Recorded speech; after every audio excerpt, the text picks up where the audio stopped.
Generalmente las cefaleas secundarias son porque pueden ser secundarias a muchas cosas, tumores, infartos, sangrados, enfermedades sistémicas, infecciones, etc.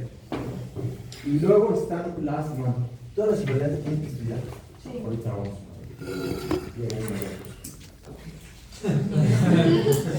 Dame chance. Entonces, las cefaleas primarias son las que normalmente conocen, ¿no? Es migraña, cefalea tensional, que tienen autonómicas, etc. Son como 20 cefaleas primarias, pero nosotros vamos a ver las primeras 5 o las 5 más importantes, que son las que generalmente les preguntan, ¿no? Las dos más importantes de las cefaleas primarias son estas, ¿no? Cefalea tensional y migraña. Es mucho más común la cefalea tensional, aunque es más incapacitante la migraña. Más común en mujeres antes de estas dos. Entonces, lo primero es hacer un abordaje estandarizado. Existe este acrónimo que se llama SNOOP-4, y hay incluso reportes de SNOOP-10, y vamos a ver qué es este acrónimo de SNOOP-4. ¿Okay? La S de SNOOP-4 es un paciente que tiene, y esto de los SNOOP nos va a servir para diferenciar qué es una cefalea primaria y una cefalea secundaria. O sea, si cumple con algunas de las características de SNOOP-4, la vamos a caracterizar como una cefalea secundaria, y a esos pacientes es a los que vamos a estudiar con estudios de imagen o algunos otros estudios. ¿Ok? Entonces, si tienen cefalea, pueden abrir esa ventana, por favor. Si tienen cefalea con algún síntoma sistémico, entiéndase síntoma sistémico, fiebre, diaforesis nocturna, escalofríos, pérdida de peso, claudicación mandibular, etc. Es decir, cefalea más alguno de estos síntomas sistémicos, lo que hay que pensar es que el paciente tiene una cefalea secundaria. Depende a qué secundaria, ¿no? Puede ser, o sea, lo más común es que cuando un paciente tiene cefalea más síntomas sistémicos, sea una neuroinfección, sea inmunosupresión, sea algún tipo de infección crónica, ¿okay? Tuberculosis, cuando les claudica la mandíbula generalmente es arteritis de células gigantes, es la temporal, etc. Luego la N del SNOOP-4, la N lo que quiere decir es focalización neurológica, ¿sí? Que focalice neurológicamente. El paciente tiene cefalea y cuando nosotros hacemos la exploración física tiene algún dato de focalización. Tiene meningismo, tiene respuesta plantar extensora, tiene debilidad, tiene diplopia, tiene paresia, etc. Eso lo que nos hace pensar es que puede tener un EBC isquémico, un EBC hemorrágico, un tumor, ¿no? Lo más común aquí, si focalizara un dolor de cabeza, es que los EBCs no duele tanto la cabeza y que sería un tumor. La primera O es de inicio, en sus siglas en inglés onset, y esto es cefalea en estallido.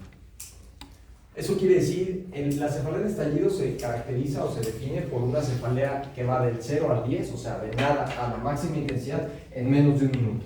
Así es como se define una cefalea en estallido. Y así es lo que estamos definiendo esto como inicio, ¿no? Que el inicio de la cefalea sea abrupto y llega a su máxima intensidad en menos de un minuto. La causa más común, hasta no demostrar lo contrario, es hemorragia subaracnoidea. ¿Sí? Hemorragia subaracnoidea es la causa más común, hasta no demostrar lo contrario. Y la siguiente O es de inicio en etapas tardías. A ver, todas las personas han tenido, 97% de la población mundial ha tenido por lo menos una vez cefalea. Pero hay personas que tienen un tipo de cefalea y después de los 50 años empiezan con otro patrón de la cefalea, o empiezan realmente, no han tenido cefalea en mucho tiempo, y empiezan con un dolor persistente. ¿Okay? Una cefalea persistente, una cefalea progresiva. En estos pacientes lo que hay que pensar es que puede tener unas lesiones tumorales o arteritis de células gigantes. La primera P es posicional.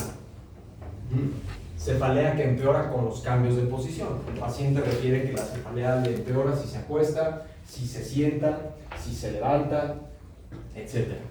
¿Okay? La primera P entonces es con cambios de posición. La causa más común de una cefalea posicional es hipotensión intracraneal. ¿Hay otras? Sí, hay otras, pero la más común es hipotensión intracraneal. La segunda P quiere decir una historia previa de cefalea. O sea, tenía migraña, se conocía con migraña, y empieza con una cefalea totalmente distinta, ¿no? Totalmente nueva. Ese tipo de cefaleas también nos clasifica como una historia previa de cefalea que cambia. Tumores es la causa más común.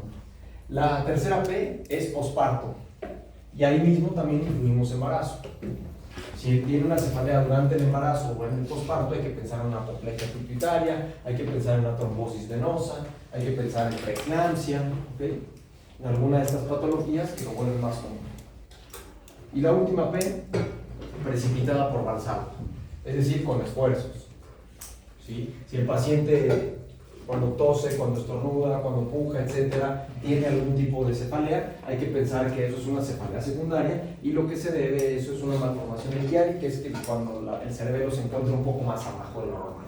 Eso es una cefalea secundaria. Ahora, todas las cefaleas secundarias, todas se tienen que estudiar y a todas hay que hacerles un estudio de imagen. El estudio de imagen de elección de esta cefalea secundaria es resonancia magnética, salvo en una circunstancia. La única circunstancia en la que es mejor la TAC es en sospecha de hemorragia subaracnoidea en caso de cefalea en estallido. ¿Sí quedó?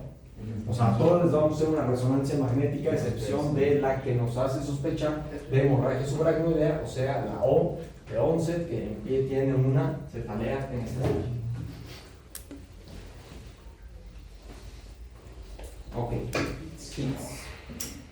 Cuando tenemos una hemorragia subaracnoidea y le pedimos una tomografía simple, porque es el estudio de elección, lo que podemos utilizar es el acrónimo PITS.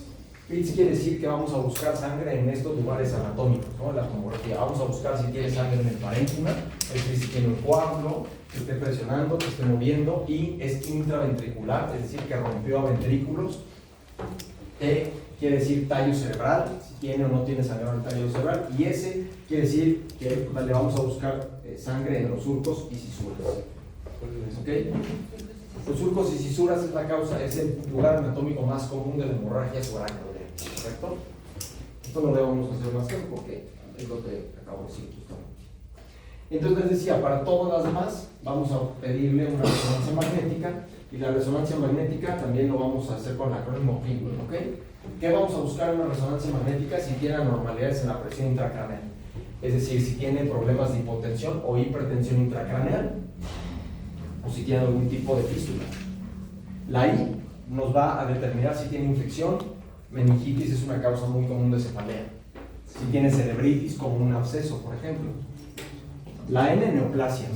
Dijimos que la neoplasia más común de la cabeza son las metástasis, y el tumor primario del sistema nervioso central más común es el glioblastoma multiforme, ¿correcto? Sí. Bueno, vamos con las cefaleas primarias.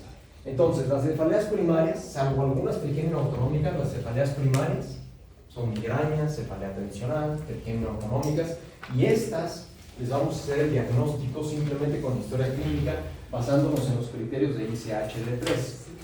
¿Okay? Esos son los últimos criterios que existen para clasificar la migraña, para clasificar la cefalea tensional, etc. La cefalea primaria más común es la cefalea tensional. Es la causa más común, es la causa más común de y la migraña es la causa más común de visita a un neurólogo, pero esas dos son las más comunes. Pero si les preguntan cuál es la cefalea más común en el mundo, es cefalea tensional. Bien, vamos a empezar con migraña. ¿Quién es migrañoso aquí? Soy más de racino. ¿No? Ok, entonces, ahorita los criterios van a estar en otro color, pero vamos a hablar un poco de generalidades de la migraña. Primero, no solo por un dolor de cabeza, o sea, no solo por una cefalea es migraña. Por lo menos tiene que tener 5 ataques, 5 crisis muy parecidas. Eso nos va a empezar a clasificar como migraña. ¿Okay? Sí, ¿en cuánto? ¿Perdón? ¿En cuánto tiempo? En su vida, a lo largo de su vida. Ajá, no en un día, dos, nada. O sea, que tenga 5 eventos. Con separación de una semana, un mes, un año, lo que sea, 5 eventos. ¿Ok? Bien. Generalmente, o sea, ya lo vamos a ver más adelante, pero la migraña es una cefalea unilateral, es pulsátil, da náusea, da vómito, molesta la luz, molesta el ruido, es un dolor que es de moderado a grave, incapacita las actividades de la vida diaria, etc., ¿no? Eso es la migraña. Pero, si un paciente llega con una cefalea bilateral, que es opresiva, pero que cumple con otros criterios de migraña, eso no quiere decir que entonces ya no es migraña, ¿no? Porque no es unilateral y no es opresivo. O sea, puede estar también dentro de los criterios de migraña. No casarnos nada más con que los criterios absolutos ya, si no, no se puede. Y estos son los criterios. ¿Okay? La migraña la vamos a dividir en dos. la migraña la vamos a dividir en si tiene aura o si no tiene aura. Es más común la migraña sin aura, ¿ok? Es mucho más común la migraña sin aura y es más común en mujeres, ¿ok? Ambas migrañas es más común en mujeres, la de con aura y la de sin aura. Bueno, la migraña sin aura tiene que tener 5 ataques, primera clasificación, 5 ataques. Segundo, si no se trata o está mal tratada, o sea, si le dan algún tratamiento que no es apto para un abortivo de migraña, ¿ok? La cefalea o la migraña dura de 4 a 72 horas, ese es el periodo de duración. Me duró 30 minutos, difícilmente es migraña, ¿ok? Me duró 2 semanas, difícilmente es migraña. Dura de 4 a 72 horas. Y ya les decía, ¿qué características tiene que tener? Unilateral, pulsátil, que tenga dolor de moderado a grave, y que se aumente o que se agrave con las actividades de la vida diaria, ¿no? Subir escaleras, trabajar, caminar, etc. Esa cefalea, o sea, la migraña, puede tener náusea y o vómito. O sea, no tiene que tener las dos, solamente puede tener náusea y o vómito. Pero lo que sí tiene que tener las dos es fotofobia y fonofobia. O sea, que moleste la luz y moleste el ruido. Esos son los criterios para nosotros pensar en migraña. Con estos criterios nosotros podemos hacer el diagnóstico. ¿Qué estudio necesitamos para hacer el diagnóstico de migraña? Ninguno, ¿ok? Una historia clínica. Con estos criterios nosotros podemos hacer el diagnóstico de migraña. Ahora, hay síntomas premonitorios. Eso no quiere decir que tienen aura.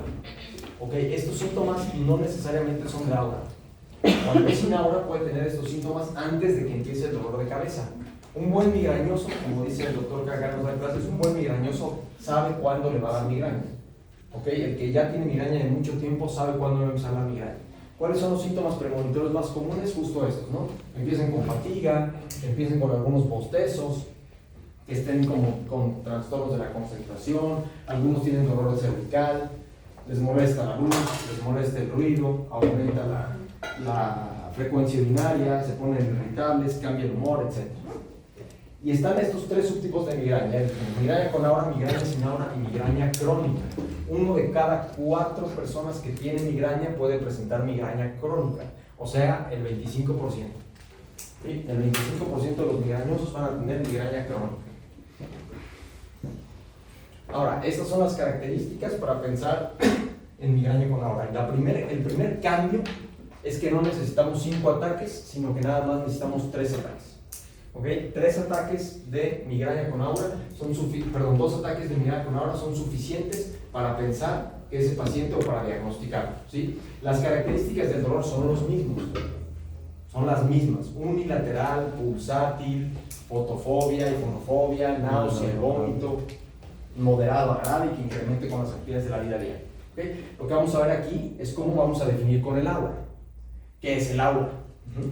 Entonces, para que sea aura puede tener 1 o más, no necesita tener todos, puede tener 1 o más. Ese es un dato. 2, tiene que ser completamente reversible, si no es un infarto en evolución u otra cosa. Y hay que estudiarlo como infarto en evolución u otra cosa, ¿no? O sea, si tiene afasia y que dura un día, pues ya se les infarto a ese paciente. Tiene que ser reversible y aparte tiene que durar más de 5 minutos y menos de 60. ¿Sí? El aura, los síntomas de aura van a durar más de 5 minutos y hasta 60 minutos, ¿no? Y se quita. Entonces, los síntomas pueden ser visuales. Ese es el aura más común. 50% de las personas que tienen aura tienen síntomas visuales. ¿Cuál es el síntoma visual? Escotomas centellantes. Eso es lo más común. ¿Ok? Escotomas centellantes. Que son luces, que ven como luces o ven como bolas de colores que parpadean. Esa es la causa más común, el síntoma más común. Pueden tener trastornos sensitivos, parestesias, sensación de hormigueo. Pueden tener problemas de habla o de lenguaje. Pueden empezar con disartria o pueden tener un tipo de afasia. Pueden tener datos de motores, debilidad. Es la causa más común. De tallo cerebral van a tener trastornos, por ejemplo, van a empezar con diplopia o van a empezar con disfagia. Y en la retina también pueden tener amaurosis, pero se tiene que quitar, ¿correcto? Ese es el criterio B. Y el criterio C es lo que les decía, ¿no? Tiene que durar más de 5 minutos. Ese es uno. 2. Generalmente los síntomas aparecen en sucesión. ¿Eso qué quiere decir? Le da un escotoma y después del escotoma tiene disartria, ¿no?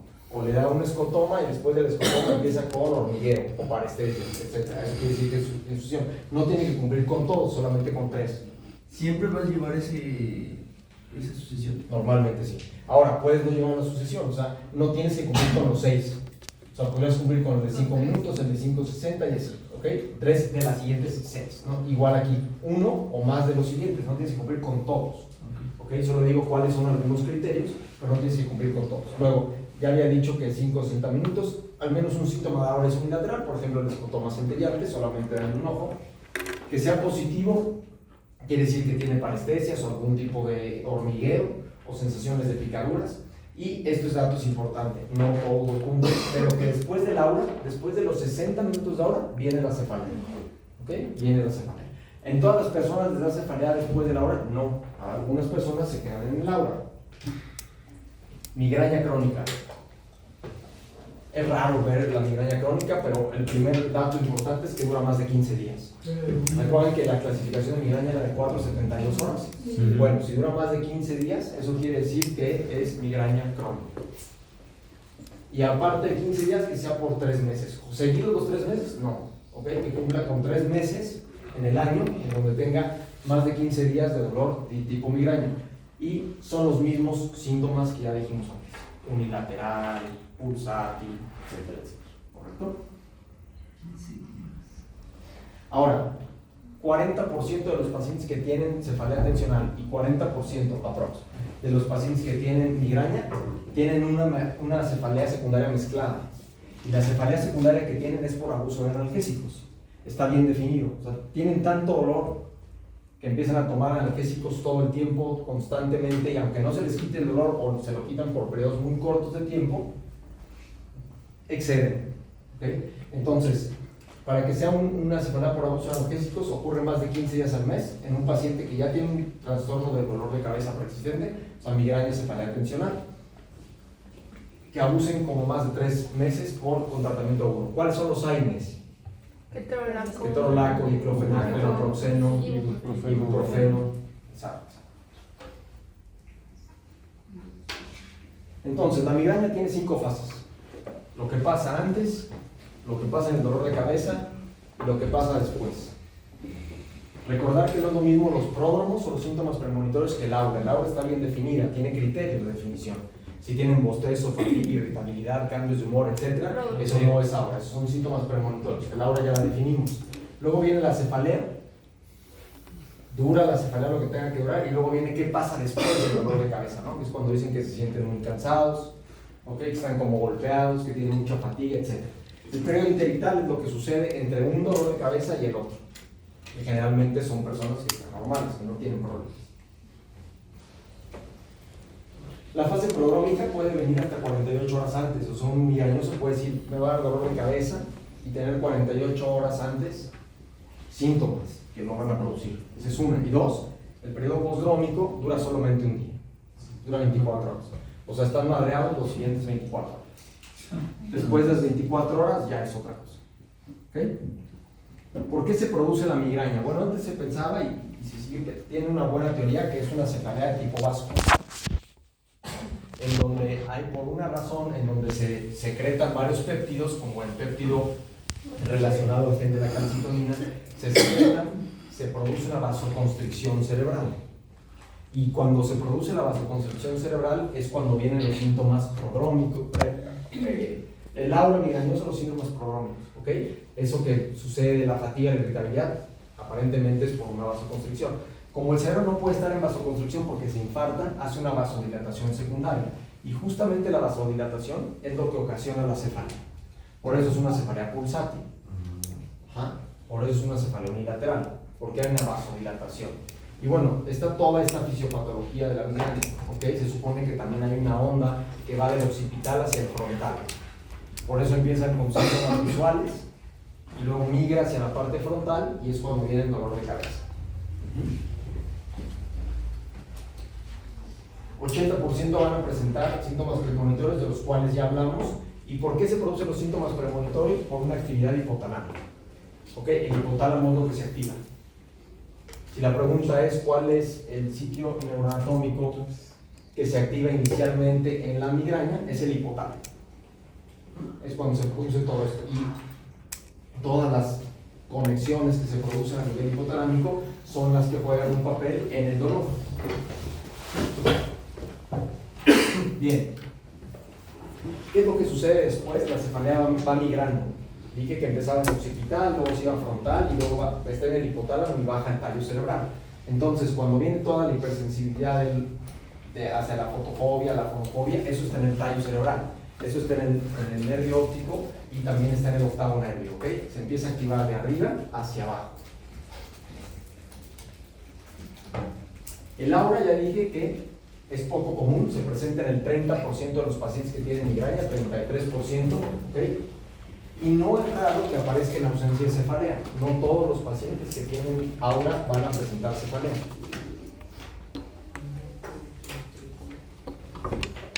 Ahora, este dato es muy importante, ¿sí? Cuando tenemos un paciente con aura, con migraña con aura, hay que estudiarlo. Hay que estudiarlo un poco más que en la migraña normal. ¿Por qué? Porque tienen aumento en el riesgo de presentar estas enfermedades. No en ese momento, pero tienen predisposición a lo largo de su vida, los pacientes que tienen migraña con aura, de presentar estas patologías. Lo más común es que tengan foramen oval permeable.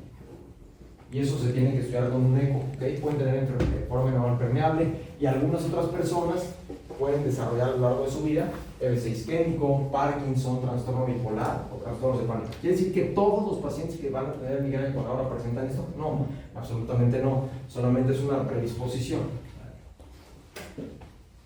Ya había comentado, ¿no? ¿Por qué viene el dolor? O sea, se activa el hipotálamo, pero ¿por qué se produce dolor?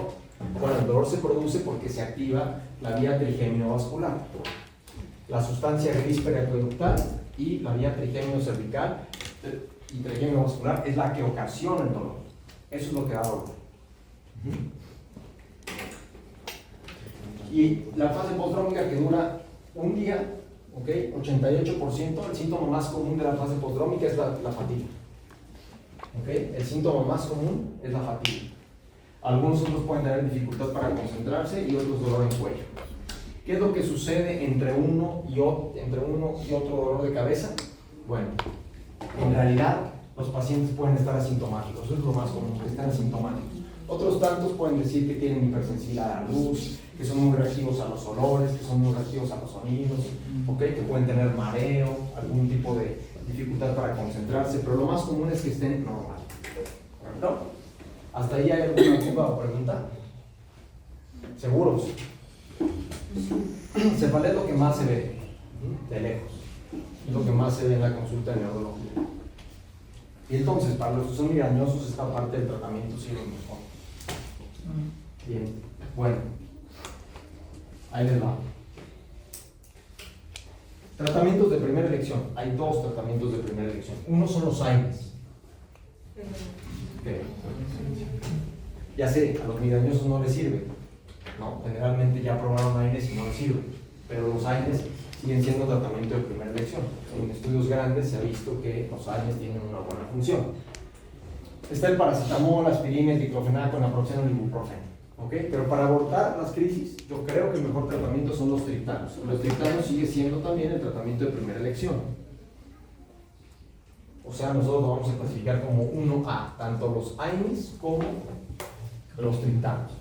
Y existe esto que me parece que es el bioelectro, que es esta mezcla de paracetamol, aspirina y cafeína, en donde también tienen buena respuesta. ¿Por qué la cafeína? Justamente porque es una metilxantina. Las metilxantinas lo que hacen es hacer una vasoconstricción. Y como la cefalea de migraña dijimos que había una vasodilatación, justamente la cafeína haciendo vasoconstricción ayuda.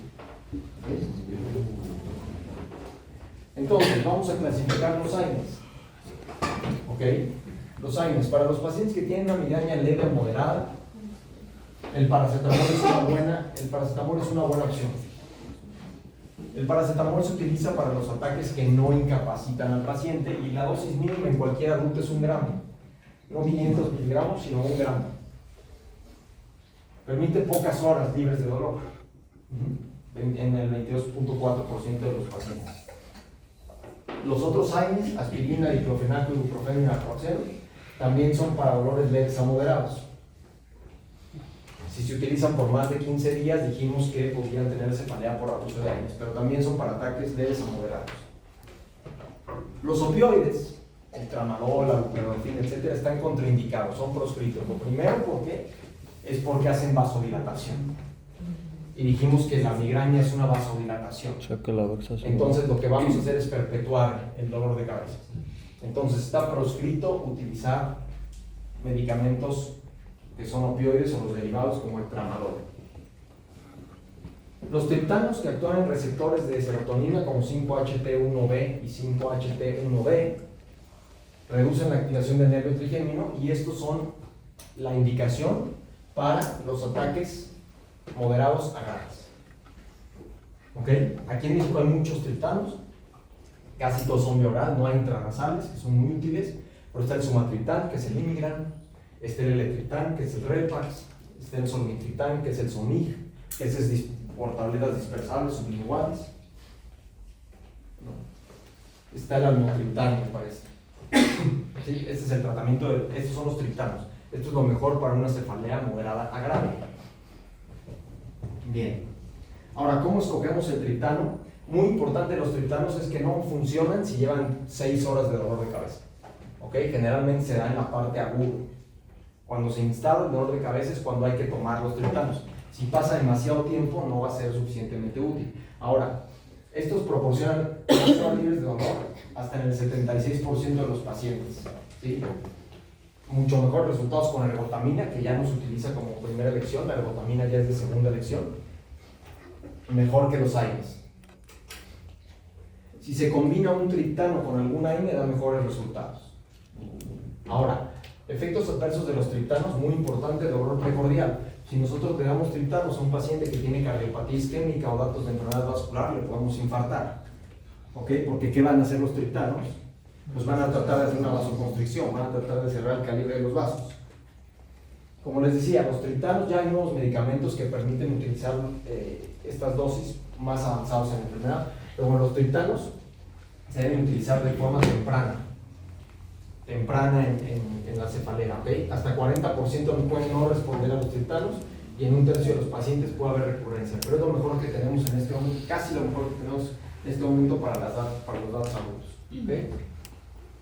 No hay que utilizarlos demasiado porque puede hacer abuso de analgésicos, pero esto es lo más importante. Antecedentes cardiovasculares graves están contraindicados. En estos pacientes hay que dar AINES o algunos otros tipos de medicamentos. ¿Okay? ¿Quiénes son estos pacientes? Enfermedades con infarto al miocardio, EBC, ataque isquémico transitorio, arritmias. Todos esos pacientes que tienen problemas cardiovasculares hay que evitarlos. La ergotamina, les decía, antes se utilizaba mucho, antes era medicamento de primera elección, ya no. ¿Sí? Ya no es tratamiento de primera elección. Se puede utilizar en pacientes que no responden bien a los triptanos, pero ya no es un tratamiento de primera elección. Nivel B de evidencia. O sea, cuando yo hablo de un nivel A de evidencia es lo que hay que usar, cuando yo hablo de un nivel B de evidencia es lo que podemos usar como alternativo al nivel A de evidencia. ¿Okay?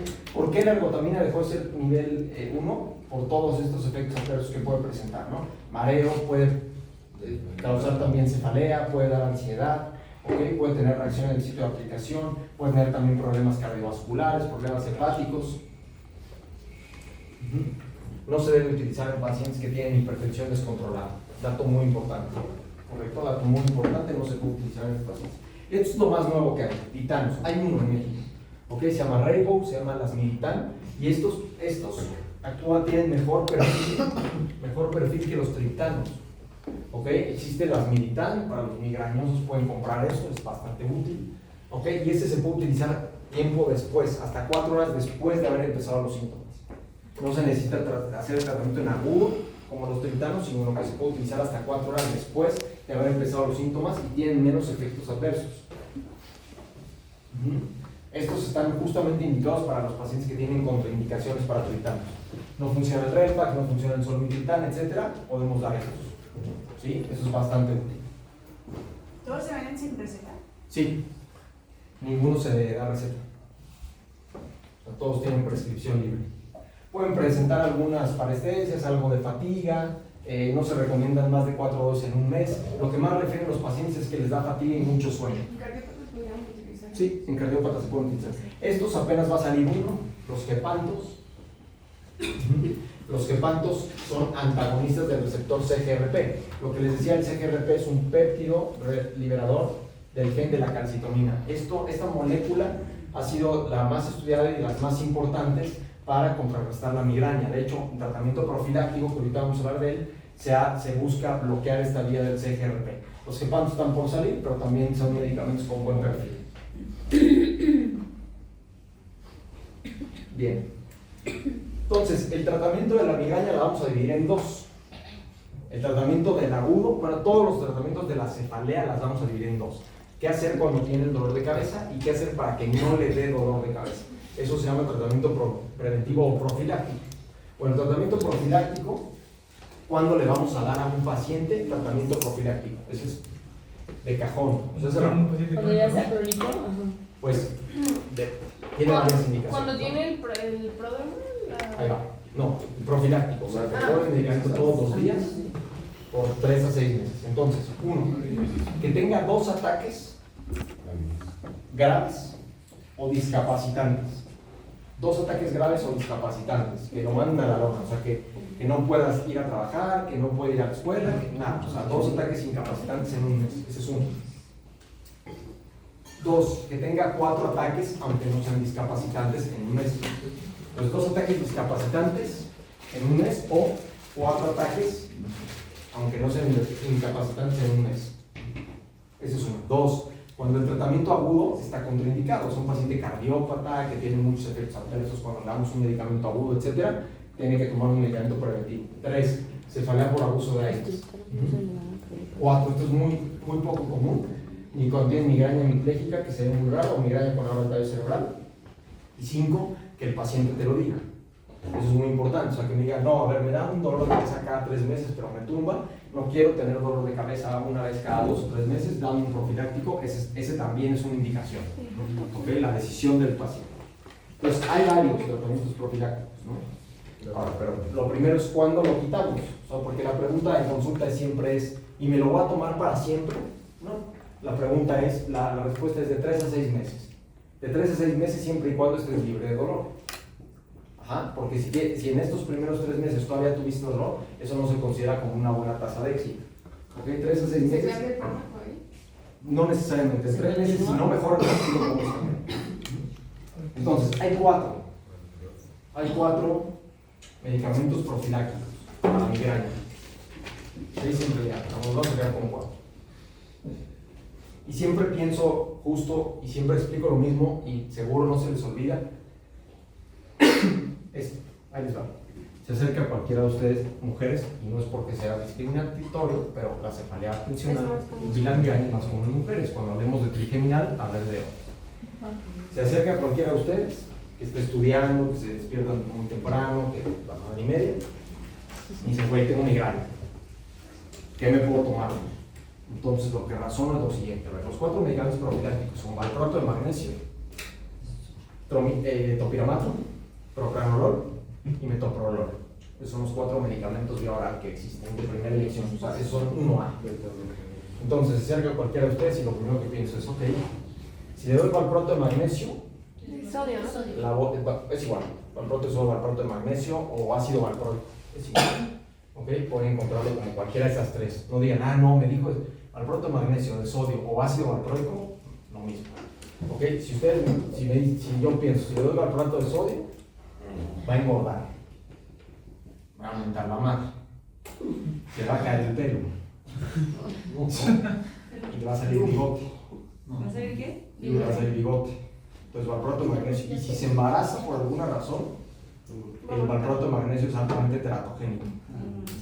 No, para ella no. Correcto. Luego pienso, ¿no? O sea, no pienso por eso. ¿No? Luego le doy topiramato, ¿no? Topiramato, ok, la va a dejar de peso, está contenta, pero la va a apendejar. ¿Ok? El topiramato como efectos adversos apendeja. Y así debería de venir en los libros. Creo que es la manera más fácil de entenderlo. Porque te dicen, sienten que tienen la palabra en la boca, en la lengua, están desconcentrados, están más lentos, están bradicípicos, se apendejan. Entonces también va a ser mi culpa que estén babeando. Oiga, eso debería ser pregunta. ¿Qué pasa? Pendejo. Exacto. Así Durante el como examen. igual. Ese es el examen. Topiramato también es altamente teratogénico. ¿Ok? Entonces, en una mujer da topiramato y valproato, pero pranolol y metoprolol son buenas opciones, a menos de que sean disautonómicas.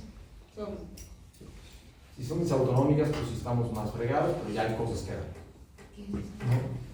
Una vez dando clases, yo les doy clases a los gentes que van a preparar, que hacen el examen nacional de residencia, no sé por qué estaba yo por estupidez en voz alta. Entonces dije, bueno, en realidad, tampoco sé por qué dije eso, pero dije, bueno, en realidad, si me viniera una mujer le daría propranolol y si viniera un hombre le daría topiramato. Yo dije eso.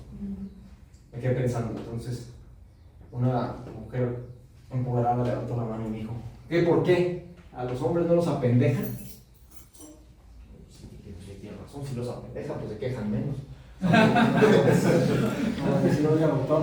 No, en realidad creo que con cualquiera de ustedes le daría propranolol. Si no toleran el propranolol, quizá metoprolol. Si no toleran, ahorita les digo que les dé. O sea, hablé de todos, ¿no? ¿Qué? Pues valproato, topiramato, ya dije, nivel A, metoprolol, propranolol, fin, listo. A las dosis no se las vamos a preguntar. ¿Las quieres ver? Ahí. Oye, y entonces el valproato de sodio sería como para... La madre. Esto lo voy a poder conectar. Doctor, el valproato de sodio sería recomendable, entre comillas, como para, no sé, un hombre de mediana edad, algo Sí, así. ¿O como? el valproato sí te va a engordar. Igual te va a engordar. No, Pero no se va a quedar. pero no sé. Siempre se ponía Yo en gente joven sí.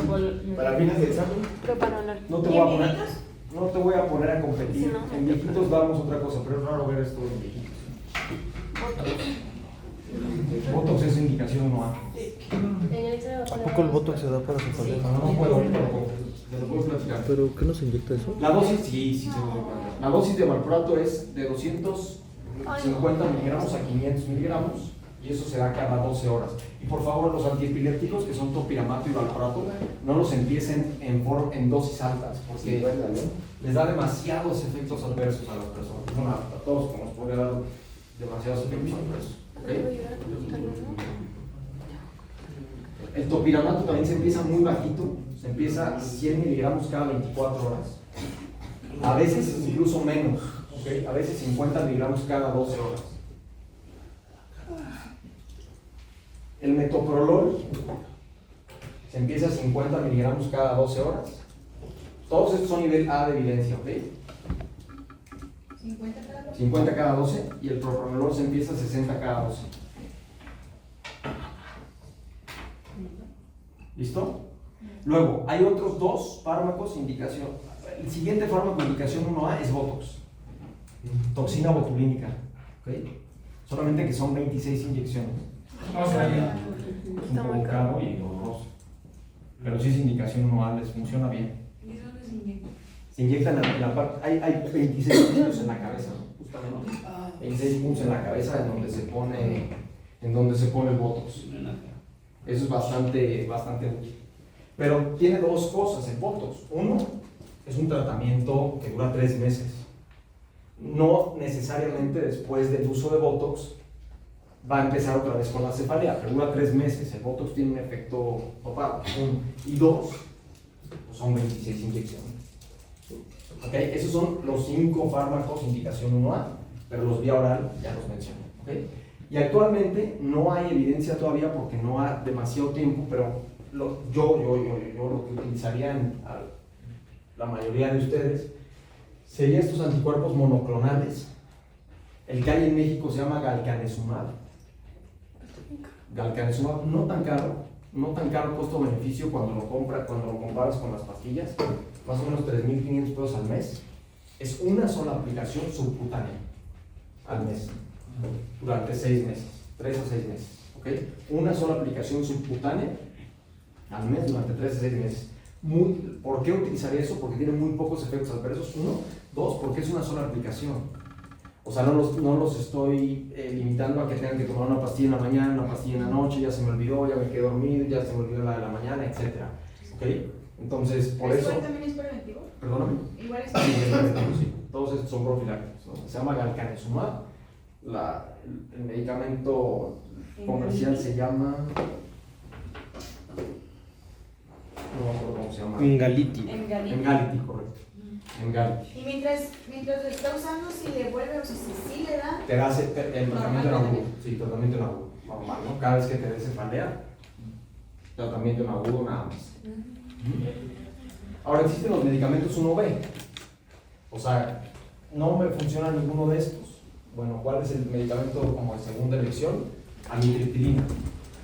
Amitriptilina, ¿ok? Amitriptilina es un antidepresivo tricíclico. Si lo alguien lo puede conectar, perfecto. Está atrás. Yo lo pongo. Uy. Oye. No, pero sí tengo que conectar este pero está acá atrás. Sí. No lo ven. Ay. Siéntalo. ¿Tú ves? Max. Ya vamos a acabar mi Está año y muy ya mamado, ahorita lo pues. conectamos para la clase de la tarde. No lo intentes arreglar. Era lo que me De hecho, ya acabamos eso. Ya está separado. Amitriptilina, que es un antidepresivo tricíclico. ¿Ok? Esa ya es indicación B, esa es de segunda elección. Ese es el tratamiento de primera elección para cefalea tensional. Lo vamos a ver en su momento. Junto con la esgotamina. No. Sí. Dijo que era 1B, ¿no? No, pero es que estás confundiendo el agudo con el. Ah, sí, sí. Igual se usa por 3 meses. Sí, 3 a 6 meses. 3 a 6 meses siempre y cuando estés libre de dolor. Ahora, mis metas son 50%. Ok, para que yo considere que un tratamiento es exitoso, mis metas son 50%. Eso quiere decir 50% menos intensidad de dolor, 50% menos ataques. No, 100% no existen 100%. O sea, normalmente se logra un 80-90%, pero para yo no cambiar un medicamento, yo digo, ok, con 50% es más que suficiente. ¿Ok? Eso es de migrañas y cefaleas secundarias. ¿Alguna duda o pregunta? ¿No? ¿Todo claro? Sí. Nos vemos entonces en la tarde. Recuerden revisar el paciente y nos vemos más tarde. Me dicen si